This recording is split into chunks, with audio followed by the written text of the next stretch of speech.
He's one of the most recognized marketers in the world. Named a top 40 social media marketer by Forbes, he's the most mentioned marketer on Twitter, and in his free time, he contributes to leading publications like The Economist and The Guardian.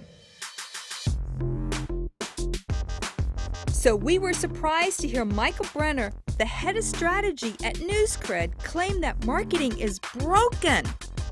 We're here to find out why and how this thought leader plans to fix it. Marketing is broken. That is fighting words.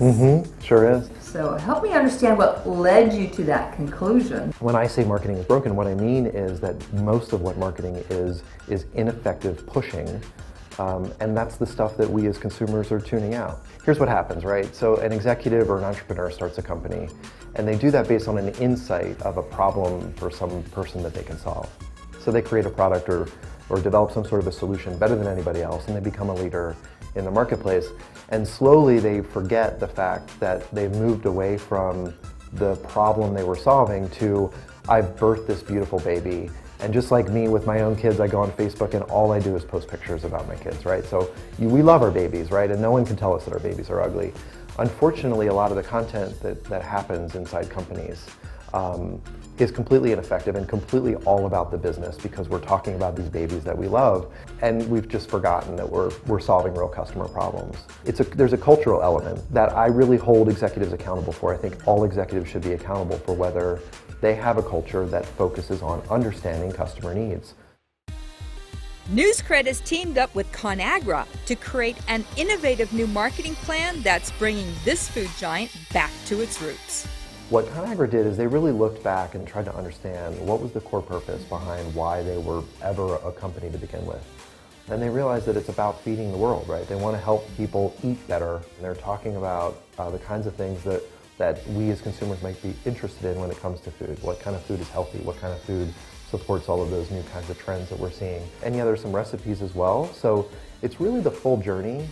The thing that really makes a difference is that they're reaching people that their ads would never reach. They're reaching people that their coupons would never reach. They're bringing people in based on great content experiences that are then engaging with the brand in some way, and then, and then they're tracking and measuring how much that engagement leads to something like a purchase. In the end, it's about people and connections. Content's playing a huge role. It's not just about social, it's not about digital. It's happening online, it's happening offline.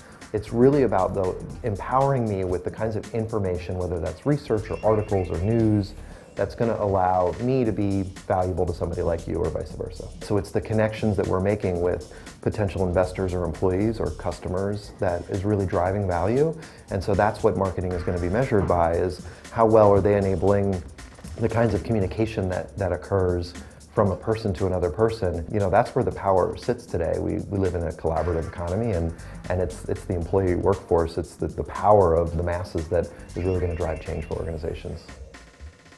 On the next Market Movers, profits and social responsibility align. See the partnership helping veterans and their families return to the workforce. How can we get them to work for just other people in the call center industry? Because this call center space is such a perfect job for a military spouse or a veteran.